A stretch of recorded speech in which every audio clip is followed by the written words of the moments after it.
செந்நிலம் முழுக்க முழுக்க ஒடுக்கப்பட்ட சமூக மக்கள், அதுலேயும் பெண்கள் சாதியால் வழிநடத்தப்படுற நம்மளோட குடும்ப அமைப்புக்குள்ள என்ன மாதிரியான ஒரு வாழ்க்கை வாழ்கிறாங்க, அதை எப்படி அதை எதிர்கொண்டு ஃபைட் பண்ணுறாங்கங்கிறது தான் இந்த கதைகளோட கான்செப்ட். என்னோட எழுத்துக்கள் சாதி ஒழிப்பு சார்ந்தது. ஸோ இந்த கதைகள்லையும் அது மையப்பட்டு இருக்குது அப்படிங்கிறது. நிறைய விஷயம் இங்கே எழுதப்படாமல் இருக்குது. இந்திய சமூகத்தில் பொதுவாக அது ஃபிக்ஷனாக இருக்கலாம், நான் ஃபிக்ஷனாக இருக்கலாம். குறிப்பாக விளிம்புநிலை மக்கள் இல்லை ஒடுக்கப்பட்ட சமூக மக்களோட விஷயங்கள் அல்லது இந்த சாதி அமைப்புல நிறைய விஷயங்கள் இருக்கு எழுதப்படாம. இந்த சாதி அமைப்புக்குள்ள இருக்கிற அந்த அரசியல், அந்த ஒரு ஒடுக்குமுறைகள், சக மனுஷன், அங்க அந்த அமைப்புக்குள்ள பெண்கள் எப்படி இருக்கிறாங்க, அந்த மாதிரி விஷயங்கள்லாம் தொடப்படாத பகுதியாகவே இருக்கு. என்னோட கட்டுரைகளுக்குள்ள பதிவு செய்ய முடியாத நிறைய விஷயங்கள் அது கதைகளாக நிறைய நான் கேட்டிருக்கேன். அதோட மைய கருங்கிறது நான் கேட்ட விஷயங்கள்ல இருந்து நான் எடுத்து கொண்டு வந்திருக்கிறது தான். வணக்கம் தோழர். வணக்கம். இப்போ நீங்கள் ஆல்ரெடி நிறையா புத்தகங்கள் எழுதிருக்கீங்க. இந்த வாட்டி ஒரு புத்தகம் எழுதிருக்கீங்க. அந்த புத்தகத்தை பற்றி ஏதாச்சும் சொல்ல முடியுமா? அது எதை பற்றினது, என்ன விஷயங்கள் அதில் சொல்லப்பட்டிருக்கு அப்படின்ட்டு? ஓகே, நான் மீடியா ஃபீல்டுக்கு 25 வருஷம் ஆகுது. நான் பல்வேறு பத்திரிகைகளில், ஊடகங்களில் எழுதின கட்டுரைகளை தொகுத்து தான் அந்த 2014 இருந்து ஒரு 6 புத்தகங்கள் இது வரைக்கும் வெளிவந்திருக்கு. ஆனால் எல்லாமே அது நான் ஃபிக்ஷன் கேட்டகரி. இது இப்போ செந்நிலம் அப்படின்னு சால்ட் பதிப்பக வெளியீடாக வந்திருக்க செந்நிலம் என்னோட முதல் சிறுகதை தொகுப்பு. அதான் என்னோட ஃபர்ஸ்ட் ஃபிக்ஷன் புக். எல்லா எழுத்தாளர்களுக்கும் ஒரு அரசியல் பின்புலம் இருக்கும், இல்லைனா பொதுவான அவங்க நிலம் சார்ந்த ஒரு கருத்தை வச்சு எழுதியிருப்பாங்க. இப்போ உங்களுக்கு ஏதாச்சும் அரசியல் பின்புலம் தான், இந்த கதை ஏதாச்சும் அரசியல் பின்புலம் சார்ந்து இயங்குமா? எந்த மாதிரியான வகையில் இருக்கும் தொடர்? ஆமாம், இது முழுக்க முழுக்க ஒடுக்கப்பட்ட சமூக மக்கள், அதுலேயும் பெண்கள், நம்மளோட குடும்ப சாதியால் வழிநடத்தப்படுற நம்மளோட குடும்ப அமைப்புக்குள்ள குறிப்பாக பெண்கள். இதில் பல கதைகள், 9 கதைகள் இருக்குது மொத்தம். இதில் ஒரு 7 கதை பெண்களை மையப்படுத்தினது. ஸோ நம்மளோட குடும்ப அமைப்புக்குள்ள சாதியோட ஒடுக்குமுறையின் கீழ் இந்த பெண்கள் என்ன மாதிரியான ஒரு வாழ்க்கை வாழ்கிறாங்க, அதை எப்படி இது ஒரு விக்டிமைஸ் பண்ணுற நோக்கம் இல்லை. இதில் அவங்க எப்படி அதை ஃபைட் பண்ணுறாங்க, தங்கள் மீதான பல்வேறு விதமான அழுத்தங்கள், ஒடுக்குமுறைகளை எப்படி ஃபைட் பண்ணுறாங்க. அது வெறுமனே ஒரு குடும்பம், ஒரு தனிநபர் சார்ந்த பிரச்சனையாகவும் இருக்கலாம், அல்லது ஒரு சமூக பிரச்சனையாக இருக்கலாம். இந்த ரெண்டுலேயும் அவங்க எப்படி ஒரு அதை எதிர்கொண்டு ஃபைட் பண்ணுறாங்கங்கிறது தான் இந்த கதைகளோட கான்செப்ட். நான் தொடர்ச்சியாக சாதி ஒழிப்பு சார்ந்து தான் என்னோட எழுத்துக்கள் சாதி ஒழிப்பு சார்ந்தது. ஸோ இந்த கதைகள்லையும் அது மையப்பட்டு இருக்குது அப்படிங்கிறது. தோழர், இப்போ நீங்கள் இதுக்கு முன்னாடியும் நிறையா புத்தகங்கள் எழுதிருக்கீங்க. அது நீங்கள் ஆல்ரெடி மீடியாவில் ஒர்க் பண்ணியிருந்தனால அதில் எழுந்த கட்டுரைகளை தொகுப்பாக எழுதிருக்கீங்க. இப்போது இது நாவல் மாதிரி, இது ஒரு நான் ஃபிக்ஷன் சம்மந்தமான மாதிரி எழுதிருக்கேன்னு சொல்லுங்கள். இதுக்கு முன்னாடி ஏதாவது ஃபிக்ஷன் எழுதிருக்கீங்களா? அதை பற்றி ஏதாவது சொல்ல முடியுமா? அதாவது நான் ஃபிக்ஷன் அதாவது நான் ஃபிக்ஷன் எழுதின அளவுக்கு ஃபிக்ஷன் எழுதலை, பட் எழுதி நானே வச்சுருந்துருக்கேன். ஸோ அந்த கதைகளை தான் இப்போ ரீஒர்க் பண்ணி இந்த புக் ஃபேரில் வெளியிட்டிருக்கோம். ஃபிக்ஷன் 1-2, அதாவது ஒரு 4-5 கதைகள் விகடனில், அப்புறம் தீரா நதியில், தடம்ல, இந்த மாதிரி. முன்னாடி நான் 2000 கதைகள் எழுதியிருக்கேன். நான் அது புது விசைன்னு அப்போ ஒரு இலக்கிய இதழில் அது பப்ளிஷ் ஆச்சு. ஸோ கதைகள் எழுதினேன், பட் அது நான் இது முழுக்க அந்த பத்திரிகை பணிக்குள்ளே வந்ததுக்கப்புறம் அது எனக்கு நான் ஃபிக்ஷன், அந்த கட்டுரைகள், செய்தி கட்டுரைகள் குறிப்பாக அது சார்ந்து, களப்பணி சார்ந்து அதுக்குள்ளே போயிட்டதுனால நான் இதில் இந்த பக்கம் வரல, ஃபிக்ஷன் பக்கம் வரல. தோழர், இப்போ நீங்கள் இந்த வருடம் இந்த ஒரு புத்தகம் எழுதிருக்கீங்க. இப்போ இந்த புத்தகத்தை பற்றி உங்களுக்கு ஓரளவுக்கு நிறையா பேர் படித்து ரிவ்யூ சொல்லியிருக்க வாய்ப்பு இருக்குது. ஸோ இதோட அனுபவத்துக்கு அப்புறம் உங்களுக்கு இப்போ இதே மாதிரி சார்ந்த புத்தகங்கள் எழுதலான்னு உங்களுக்கு என்ன இருக்கா? ஏதாச்சும் ஐடியா உங்களுக்கு ஏதாவது தோணுதா? ஆமாம், இப்போ நான் 25 இயர்ஸ் தான் நான் ஃபிக்ஷனில் தான், ஜேர்னலிசமில் நான் ஃபிக்ஷனில் ஒர்க் பண்ணியிருக்கேன். பட் எனக்கு ஃபிக்ஷன் எழுதணும், ஒரு காலகட்டத்துக்கு மேலே ஃபிக்ஷன் எழுதணுன்றது என் மைண்டில் இருந்தது தான். ஃபிக்ஷன் பக்கம் வரணும் அப்படிங்கிற ஐடியா இருந்தது. பட் நான் கம்ப்ளீட்டாக இந்த பக்கம் ஃபீல்டு ஒர்க்லேயே இருந்தப்போ அது எனக்கு சாத்தியப்படலை. இப்போ நான் ஃபீல்டு ஒர்க் கொஞ்சம் கம்மி பண்ணியிருக்கேன். அதனால நான் இப்போ ஃபிக்ஷனில் கான்சென்ட்ரேட் பண்ணுறேன். இன்னும் நிறைய கதைகள் இருக்குது, நாவல் ஐடியாஸ் கூட இருக்குது. ஸோ அதெல்லாம் எதிர்வரும் ஆண்டுகளில் எக்ஸிக்யூட் பண்ணணும் அப்படிங்கிறது என்னோடய பிளான். இப்போ எழுத்துலேயே ஒரு பொதுவான கேள்வியாக கேட்குறேன். இப்போ வந்து உங்களுக்கு எழுத்துல ஆர்வம் நிறையா இருக்குது. இப்போ வந்து நீங்கள் ஃபிக்ஷன்லேயும் இருக்கட்டும், இல்லைனா நான் ஃபிக்ஷனாக இருக்கட்டும், எனக்கு வந்து இந்த விஷயத்த வந்து கட்டாயமாக நான் கட்டாயமாக எழுதியே ஆகணும் அப்படின்ற பட்சத்தில் நீங்கள் என்ன எழுதணும்னு நினைக்கிறீங்க? அதாவது ஐடியா இருக்கு? இல்லைங்க, நிறைய விஷயம் இங்கே எழுதப்படாமல் இருக்குது. இந்திய சமூகத்தில் பொதுவாக வந்து அது ஃபிக்ஷனாக இருக்கலாம், நான் ஃபிக்ஷனாக இருக்கலாம். குறிப்பாக விளிம்புநிலை மக்கள் இல்லை ஒடுக்கப்பட்ட சமூக மக்களோட விஷயங்கள் அல்லது இந்த சாதி அமைப்பில் நிறைய விஷயங்கள் இருக்குது எழுதப்படாமல். நம்மளோட இலக்கிய பரப்பில் பார்த்தீங்க அப்படின்னா அவங்க கண்டுகொள்ளப்படாமலேயே இந்த சாதி அமைப்புக்குள்ளே இருக்கிற அந்த அரசியல், அந்த ஒரு ஒடுக்குமுறைகள், சக மனுஷன், அங்கே அந்த அமைப்புக்குள்ள பெண்கள் எப்படி இருக்கிறாங்க, அந்த மாதிரி விஷயங்கள்லாம் ஒரு அன்டச்சபிள் ஏரியாவே, தொடப்படாத பகுதியாகவே இருக்குது. ஸோ என்னோட நோக்கம் வந்து என்னோட கண்ணுக்கு நிறைய தெரியுது. ஏன்னா நான் வந்து 25 இயர்ஸ் வந்து நான் உண்மையில் நிறைய ட்ராவல் பண்ணியிருக்கேன். தமிழ்நாடு முழுக்க நிறைய ட்ராவல் பண்ணியிருக்கேன். நிறைய மக்களோட, குறிப்பாக பெண்களோட வந்து நிறைய உரையாடி இருக்கேன். அவங்க அதில் நான் நிறைய என்னோட கட்டுரைகளுக்குள்ள பதிவு செய்ய முடியாத நிறைய விஷயங்கள் அது கதைகளாக நிறைய நான் கேட்டிருக்கேன். ஸோ அதிலேருந்து தான் இப்போ இந்த கதைகள்லையுமே கூட அதோட மைய கருங்கிறது நான் கேட்ட விஷயங்கள்லேருந்து, நான் எல்லாருக்கும் அப்படி தான், எல்லாமே கற்பனையிலேருந்து வர்றது ஒன்று இருக்குது. பட் எனக்கு வந்து நிறைய மைய கரு அப்படிங்கிறது நான் நிஜத்துல இருந்து எடுத்து கொண்டு வந்திருக்கிறது தான். ஸோ இந்த அன்எக்ஸ்ப்ளோர்டு அல்லது அன்டச்டு ஏரியா இருக்குல்ல, அந்த இந்த நம்மளோட சாதி அமைப்பில் அதை வந்து தொட்டு மையப்படுத்தி எழுதணும் அப்படிங்கிறது தான் என்னோட நோக்கம். என்னோட இதழியல் பணிக்காக நான் வந்து பயணம் செஞ்ச காலகட்டத்தில் நிறைய மனிதர்களை சந்திச்சிருக்கேன். அந்த மனிதர்கள் வந்து இந்த கதைகளுக்குள்ளே, இதில் 9 கதைகள் இருக்குது. அந்த மனிதர்கள் இந்த கதைகளுக்குள்ளே ஒரு மைய கதாபாத்திரமாக வர்றாங்க. இதில் நான் என்ன குறிப்பிட்டு சொல்ல விரும்புகிறேன் அப்படின்னா, இந்த இப்போ நம்ம கட்டுரைகள் எழுதும்போது நம்மளால் ரியாலிட்டி ஆஸ் இட் இஸ் அது அப்படியே தான் எழுதணும். ஒரு ஜேர்னலிஸ்டாக இல்லை ஒரு கட்டுரையாளராக என்ன நம்ம பார்த்தோமோ, என்ன உண்மையோ அதை தாண்டி நம்ம போகக்கூடாது. அந்த கன்ஸ்ட்ரெயின்ட்டுக்கு அதில் ரொம்ப நம்ம ஸ்ட்ரிக்டாக இருக்கணும். ஸோ அதுக்குள்ளே, அந்த ஃப்ரேம்குள்ளே இருந்து தான் நம்ம இயங்க முடியும். அஃப்கோர்ஸ் நான் ஃபிக்ஷன் வரும்போது நம்மளோட இமேஜினேஷனை நம்ம யூஸ் பண்ணலாம். அது ஒரு பவர், அது ஒரு ஃப்ரீடம், நமக்கு ஒரு ரைட்டருக்கு இருக்கிற ஃப்ரீடம். எனக்கு நான் ஃபிக்ஷன், அதாவது ஒரு களத்தில் ஒரு சாதிய வன்கொடுமையோ ஏதோ ஒன்று பார்க்கும்போது ஐயோ இது இருந்திருக்கலாம் அப்படின்னு தோணும் இல்லையா? அந்த விஷயத்தை என்னால் மாற்ற முடியாது. பட் என்னோட கதை, அந்த ஃபிக்ஷன் தர சுதந்திரத்தில் நான் நிறைய முடிவுகளை இதில் மாற்றிருக்கேன். இப்போது ஒருத்தர் கொலை செய்யப்படுற ஒரு சூழல் இருந்ததுன்னா அவர் அங்கே அதை ஒரு தப்பிச்சு போகிற மாதிரியான ஒரு மாற்றத்தை வந்து நான் செஞ்சுருக்கேன். அது எனக்கு ரொம்ப சாட்டிஸ்ஃபேக்ஷனாக இருக்குது. ஸோ இதில் வந்து இருக்கிற மக்கள் எல்லாருமே ஃபைட் பண்ணுறாங்க.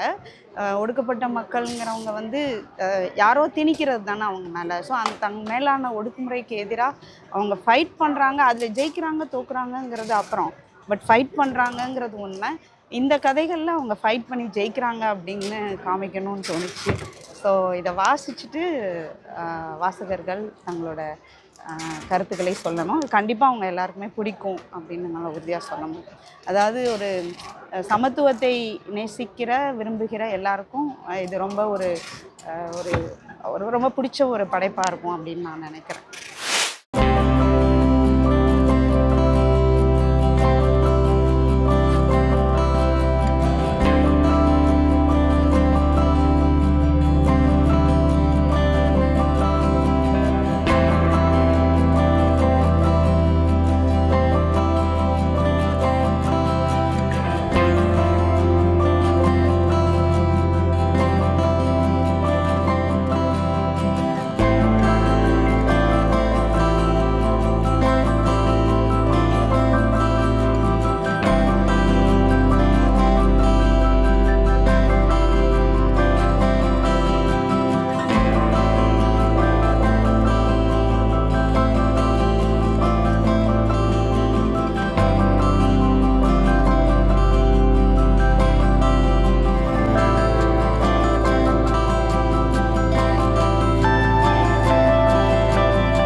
முக்கியமான புக்கு இப்போதைக்கு.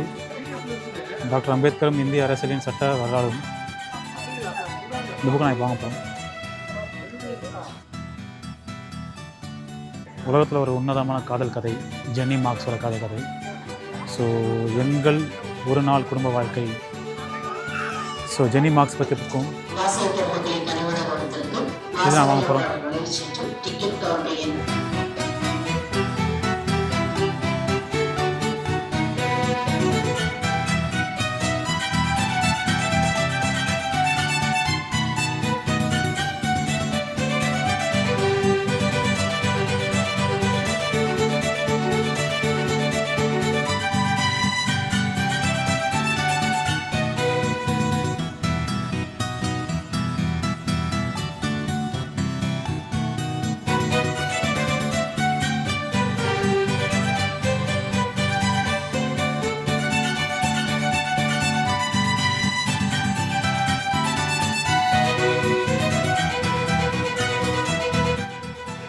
Now we are at Voice of Buddha. English புக்கில் நிறையா சின்ன சின்ன ஸ்டோரிஸ் இருக்கும். ராபின்ஹுட் இருக்குது, டேவிட் காப்பர்ஃபீல்ட் இருக்குது.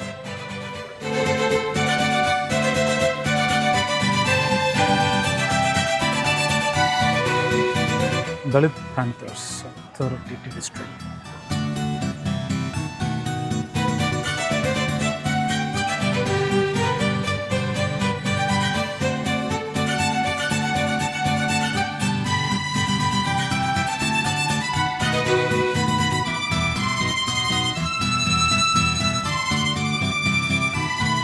Letters of Ambedkar. அம்பேத்கர் எழுதின லெட்டர்ஸ் எல்லாமே இதாக இருக்குது.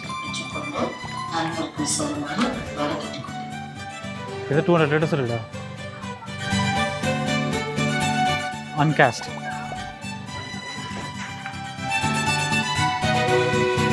செம்ம இன்ட்ரெஸ்டிங்காக இருக்குது. இந்த புக் வந்து மேரேஜ் பற்றி இருக்குது. இந்து சொசைட்டியில் மேரேஜ் ஒன்று இல்லை இல்லைன்னு போட்டுருக்காங்க. ஸோ அது கடந்து போய் வாழ்கிறது தான் matter. This book assembly speeches, அம்பேத்கரோட அசம்பிளி ஸ்பீச்சஸ்.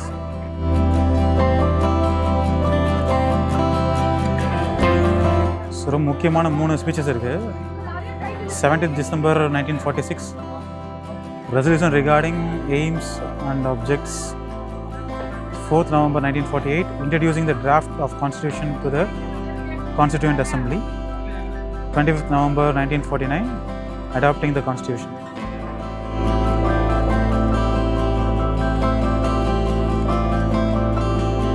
இந்த புக் வந்து பஞ்சசீலம்னா 5 ஒழுக்கங்களும் இதை குறித்து விளக்குறது அந்த புக்கு. இது புத்திசத்தில் மட்டும் இல்லை, நம்ம காமன் லைஃப்லையும் ப்ராக்டிஸ் பண்ணலான்னு சொல்லியிருக்காரு ஒருத்தர். நாங்கள் இப்போது இந்த அன்னை மீனாம்பாள், மறுபடி வந்து கோதாவரி பதவிக்கர், தென் பொற்கை இந்த புக்கு, அப்புறம் திப்பு இந்த புக்கில் வாங்க போகிறோம். இந்த புக் எல்லாமே வந்து ரொம்ப இம்பார்ட்டண்டான ஆளுங்களை பற்றின புக்கு. ஸோ இவங்க பெரிய ஜாதி ஒழிப்பு போராளி இவங்க.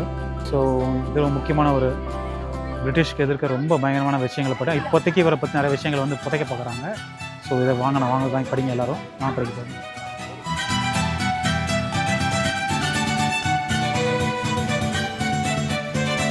மனுஸ்மிருதியை எரிக்க வேண்டும் ஏன்? தந்தை பெரியார் பாபா சாஹேப் அம்பேத்கர். வெளியீடு டிராவிடியன் ஸ்டாக். அப்புறம் கொஞ்சம் தாத்தாடி போகிறோம்.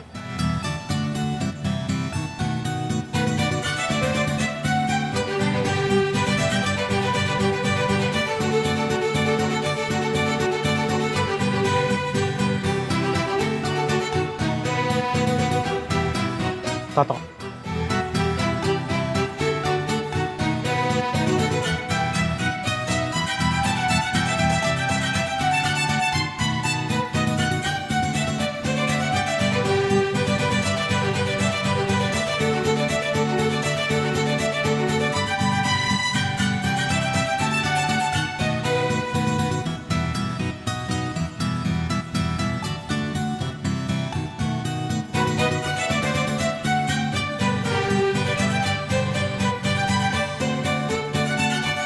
ஸோ இங்கே 2 இன்ட்ரெஸ்டிங்கான புக் இருக்குது.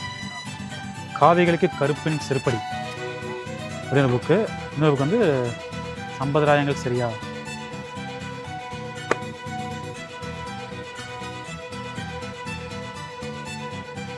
தமிழா நீ ஒரு இந்துவா. இதெல்லாம் படிக்கும்போது ஒரு ராடிக்கல் புக் நினைக்காதீங்க, தேவையான புக் எல்லாமே லைஃப்பில். another book dangers of caste marks. Periyar பற்றி என்ன சொல்ல, எல்லாமே பெரியார் தான். நான் இன்றைக்கி இங்கே ஒரு பேண்ட் ஷர்ட் போட்டு இந்த மாதிரி ஒரு அரங்குக்குள்ளே வந்து புத்தகம் வாங்குகிற அளவுக்கு ஒரு ஆளாக நிற்கிறேன்னா அதுக்கு மூலவேறு இவ்வளோ தான் இருக்கும். ஏன்னா அடிமைப்பட்டு கடந்த ஜனங்களுக்கு மத்தியில் சுயமரியாதையும்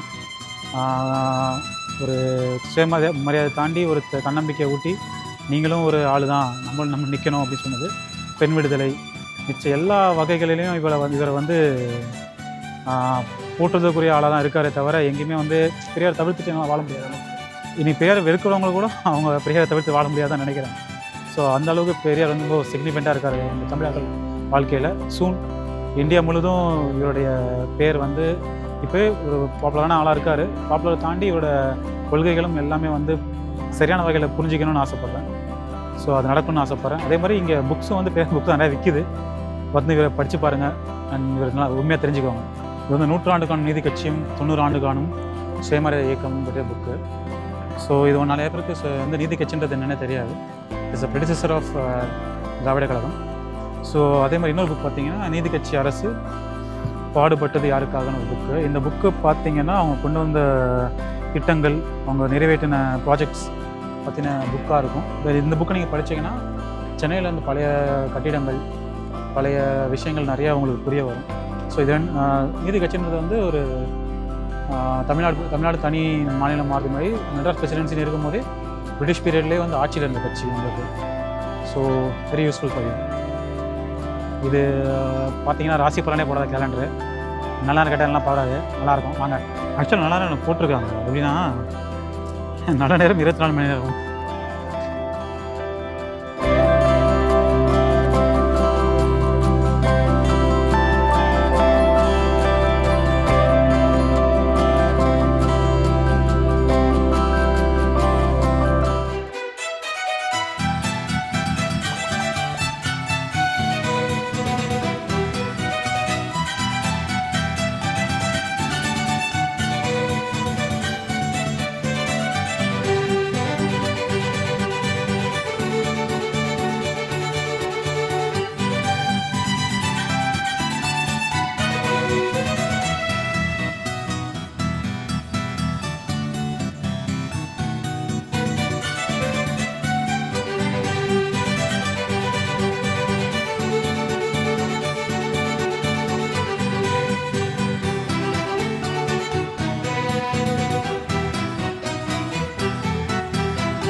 ஸோ இது இன்னொரு புக் வந்து கழிவறை இருக்கைன்றது.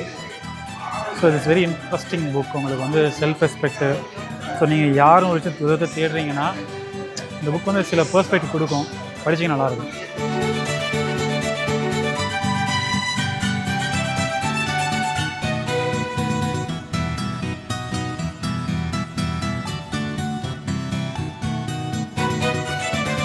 இதெல்லாம் படிக்கிற புக்கம் தான். அரசியல், காவி என்பது நிறமில்லை, நாதுராம் கோட்ஸே, இந்தியா எதை நோக்கி, நான் ஒரு ட்ரோல், இங்கே ஒரு ட்ரோல் இருக்குது கதை. இது இன்னொரு இன்ட்ரெஸ்டிங்கான புக்கு. தாய்மொழி சமூகம் வாழும் வழிபாடும். இது வந்து ஃபீமேல் காட்ஸு, நம்ம சமூகம் எப்படி தாய்வழி சமூகமாக இருந்துச்சு அதன் பற்றின புத்தகம். Come and get it if you want.